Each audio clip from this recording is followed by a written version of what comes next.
ఈరోజు భారతీయ జనతా పార్టీ పక్షాన రాష్ట్ర అధ్యక్షుల ఆధ్వర్యంలో పార్లమెంట్ సభ్యులు, శాసనసభ్యులు, శాసన మండలి సభ్యులందరూ కూడా రైతు గోసా బీజేపీ భరోసాని ఈ కార్యక్రమాన్ని తీసుకొని తెలంగాణ రాష్ట్రంలో కొనుగోలు అంశంలో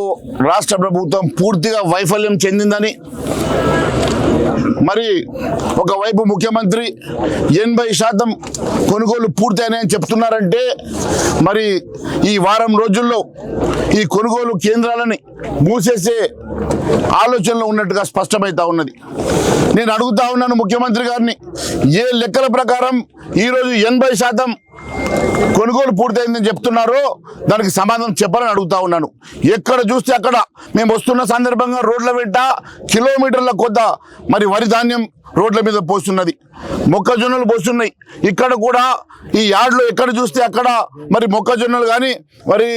వరి కానీ కుప్పలు కుప్పలుగా ఇక్కడ పడున్నది. ఇప్పటి వరకు దీన్ని కొనుగోలు చేయాలన్న ఆలోచన ఈ రాష్ట్ర ప్రభుత్వం లేదంటే, మరి మేము వస్తున్నామని చెప్పి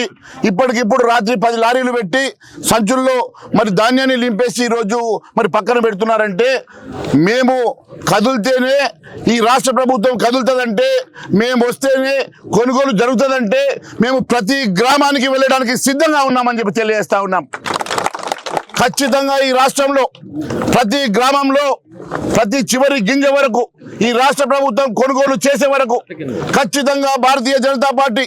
రైతుల పక్షాన నిలబడుతుంది, రైతులకు అండగా నిలబడుతుంది, రైతులను ఆదుకుంటామని చెప్పి తెలియజేస్తా ఉన్నాం. రాష్ట్ర ప్రభుత్వం మెడలు వంచైనా ఈ రాష్ట్ర ప్రభుత్వం ఇచ్చిన హామీలు నెరవేర్చే వరకు భారతీయ జనతా పార్టీ రైతుల పక్షాన నిలబడి పోరాటం చేస్తుందని తెలియజేస్తా ఉన్నాను. వరంగల్ డిక్లరేషన్ సందర్భంగా అనేకమైనటువంటి హామీలు ఇచ్చి గద్దెనెక్కినటువంటి రేవంత్ రెడ్డి గారు మరి ఇప్పటి వరకు